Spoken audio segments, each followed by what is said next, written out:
Welcome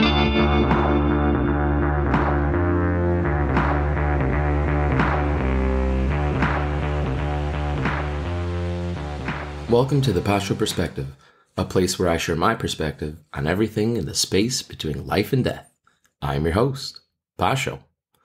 Well, my Pachos, Chachos, you wouldn't believe it, but at the beginning of this week, I'm listening to Matt Walsh from the Daily Wire read aloud the Jaffe Memo.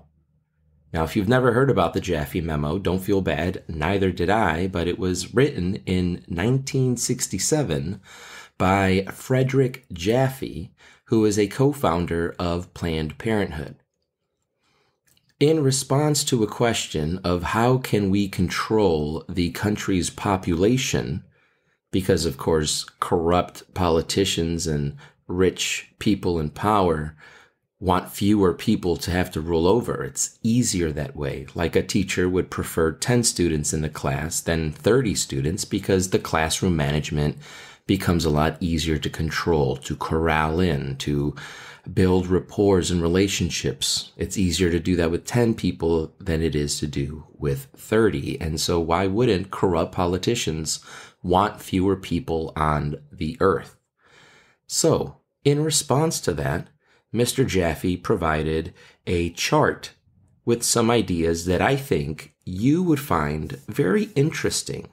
Because as I was watching, or listening to it rather, because I was washing the dishes, my mouth just dropped open. I could not believe what I was listening to, even to the point where I took off my AirPods and let the phone play so it was nice and loud for my wife to hear, because it's crazy. So again, Jaffe, Jaffe. I'll put a link in the notes so that you can find a copy. I've already downloaded it to my computer. I'm sure now that people are talking about it, they're going to be burying it as soon as they can. But anyway, this is the response to how can we control the population. And so the graphic is titled Proposed Measures to Reduce Fertility by Universality or Selectivity of Impact in the United States. The first column, because it's divided into 4 columns, says Universal Impact, and below that the subtitle Social Constraints. The first thing mentioned in the graphic is to restructure the family. Man, it sounds so familiar. Postpone or avoid marriage, which sounds like the most recent generation that we are raising, doesn't it? They are the least likely to get married, which also means less divorces as well, but less marriages, I think, is the more important thing to focus on, or to avoid marriage at all. And it just so happens that this ridiculous trend of the dinks, dual income, no kids, are promoting that lifestyle, that if you avoid having children, which, again, that choice, even if you get married, having that conscious choice that you're never going to have kids because you'd rather buy material things, because apparently that's all you are, is just a vessel that needs to be gratified and satisfied all day long, instead of a soul that has purpose and meaning, connectivity to the world. But I digress. The second bullet point under restructure the family, alter image of ideal family size, to which, thank you, Mr. Walsh, he did the work for me. In the 60s, the average amount of children per family was 4. In the 80s, which my family represents as well, it shrunk to 2. And if you've been keeping up with the podcast since last year, the average amount of children born, on average again, so there are decimals, is 1.8. And we've stated, as in other podcasts before, that a country needs something like 2.1 or 2.2 children per family for the younger generations to replace the old, those who retire, those who pass away. And so it's incredible that it's actually already happening. This little plan from, 60, 70 years ago.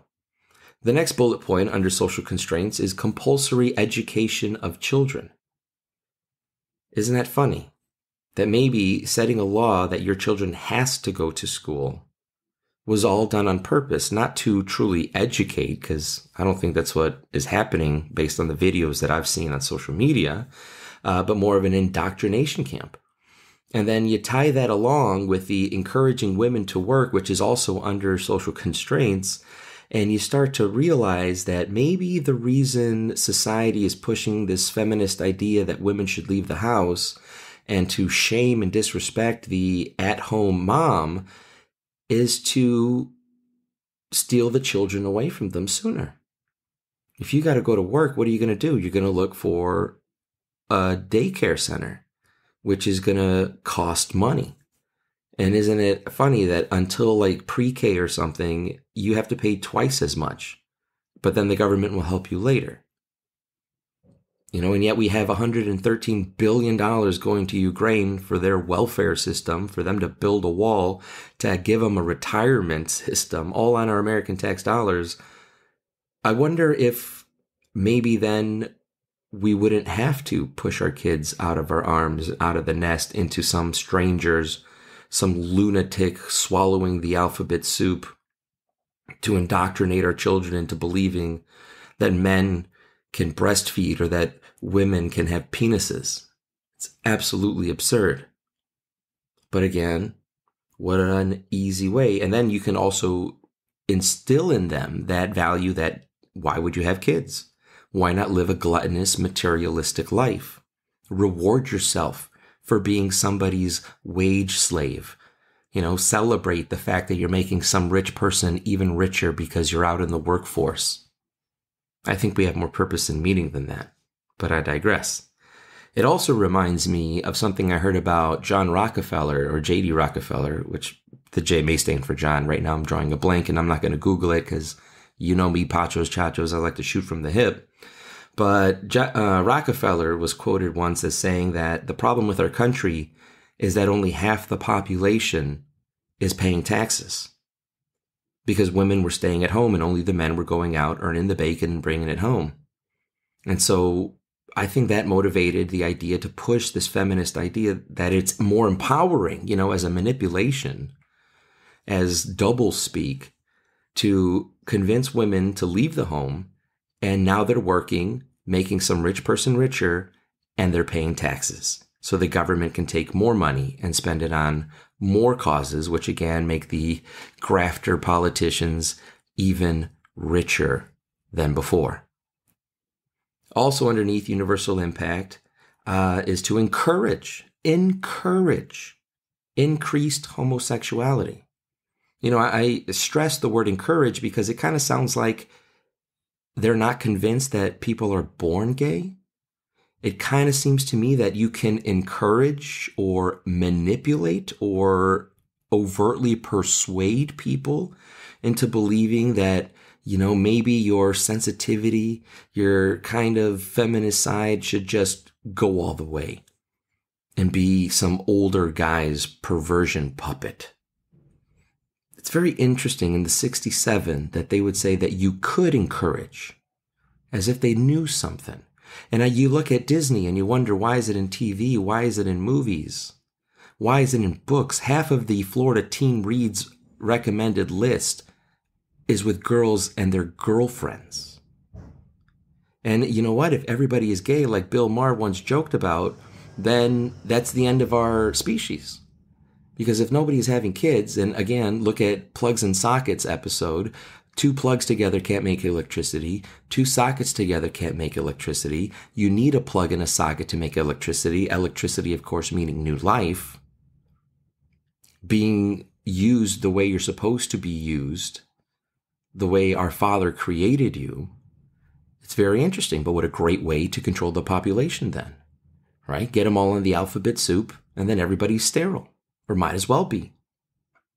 The next social constraint is to educate for family limitation, right? And so, again, normalize the divorced family. Normalize the taking of welfare because you're by yourself. And instead of relying on your spouse, what are you expected to do? You have to rely on the government, which gives them your vote, which gives them more power. The next one I thought was very interesting too, considering seed oils and soy milk, fertility control agents in water supply. I think I have an episode called Shooting Blanks where the amount of sperm that men produce now has dropped 30% over the last something like 10 or 20 years. So even if you want to have kids because of the processed foods that you're eating and the artificial milks that you're drinking, you have less of a chance of making it happen because you have a lesser amount of sperm, i.e., you are controlling the population. I'm going to skip the economic deterrence incentives column under the title Selective Impact Depending on Socioeconomic Status. But there are some interesting ideas there, like reducing maternity leave. I don't think most companies have maternity leave anymore. You can go, but it's not paid. And so it's to reduce or eliminate paid maternity leave, like it says on this graphic. Reduce children's or families' allowance. I remember getting tax breaks from Trump for having kids, and then Biden took all those things away. Pensions for women of 45 with less than X amount of children, which I thought it was interesting, especially with all the TikTok videos of 45-year-old women complaining that modern feminism led them astray, and now they're lonely, and now they feel like they've ruined their purpose, and now they have no legacy, and now there's going to be nobody to hold their hand when they meet death. Interesting. The last one, though, that I do want to bring up from that as well is chronic depression. Maybe social media and all of this is used to create a depressed society that is too depressed to find value in himself, too depressed to ask a girl out, too depressed to get married, too depressed to have children. I wonder, could this be the summative result of all of these plans from 67 and Planned Parenthood? Which does its part as well, right? Over the last 50 years, 15 million children dead. That certainly controlled the population. I think I read somewhere recently that 30,000 babies were estimated to be saved because of the ending of Roe versus Wade. So, that's certainly a positive. The next under selective impact, depending on socioeconomic status column, is subtitled social controls. And so here they have compulsory abortion of out-of-wedlock pregnancies. Kind of reminds me of China. Compulsory sterilization of all who have 2 children, except for a few who would be allowed 3. I wonder if they got that idea from China, although, not sterilization, but you financially penalize, physically, brutally penalize. That's certainly a compulsory motivational tool. The next one, confine childbearing to only a limited number of adults. Again, controlling the population. Stock certificate type permits for children, like China. If you want to have 2 kids, you have to ask the government's permission first. I laugh because if you don't, you have to cry, right? The last column is titled Measures Predicated on Existing Motivation to Prevent Unwanted Pregnancy. Good Lord, that's a mouthful. But again, reduce the country's population so that we are easy to control. The more of us standing against them, the less likely they'll get away with what they want. If they can reduce the number and use their fear-mongering to control us and give up all our freedoms for the false idea of security, it makes sense to me. So here's what they say. Payments to encourage sterilization. Payments to encourage contraception. Payments to encourage abortion. It kind of reminds me of how our tax dollars pay for our military to have abortions. Like, one, I don't understand why they would be getting pregnant in the first place. And what does our tax dollars have to do with murdering our own babies when, again, we don't have enough children to replace the older generations? But again, I don't think that's without purpose. I think that is absolutely planned. It's not a coincidence. It is manipulation. It has been guided by the swamp for so many years that these things are now coming true. The next one, abortion and sterilization on demand. Isn't there like a plan B that you can order online and get in the mail? That's interesting. Allow harmless contraceptives to be distributed non-medically.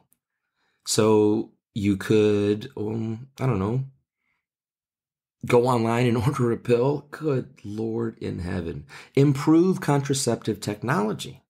I saw a commercial on Hulu where now they put it under the skin in your arm. And even in the commercial, it says, if you or your doctor can't feel it under the skin of your arm, go to the hospital immediately. Are you kidding me? Like, I'm sure it's microchip, GPS, maybe recording device. Who knows? Maybe it'll be a Manchurian candidate device and control everything. Maybe it'll sterilize you. Maybe it'll kill you. Who knows? I mean, I guess all of those things the government wouldn't really care because that's exactly what they're looking for anyway. One less person in the world. Isn't that why Canada, their number 6 killer was government-assisted suicide? Number 6.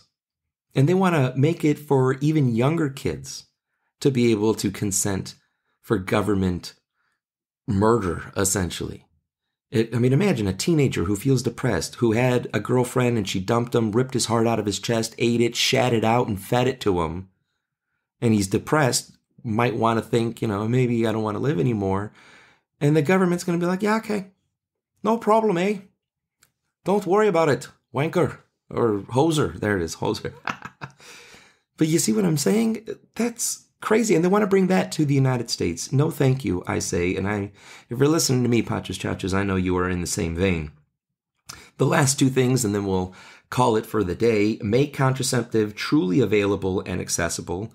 Reminds me of the huge bowl at the nursing building at the University of Central Florida, filled with multiple colors of condoms and, magnum sizes and things like that some men may need. And then the last one here is to improve maternal health care with family planning a core element. And, that we can just cross out because we know they said, screw that. We're not going to do that. But everything else, there is a chart from 1967, the Jaffe Memo. If you just Google Jaffe Memo, you'll find it. But like I said, I'm going to put it in the footnotes. So I hope your eyes are open. My eyes are open. This is crazy. We need to drain the swamp. MAGA, baby. MAGA. And with that, I say to you, thank you for listening. Talk to you next week. As always, God bless.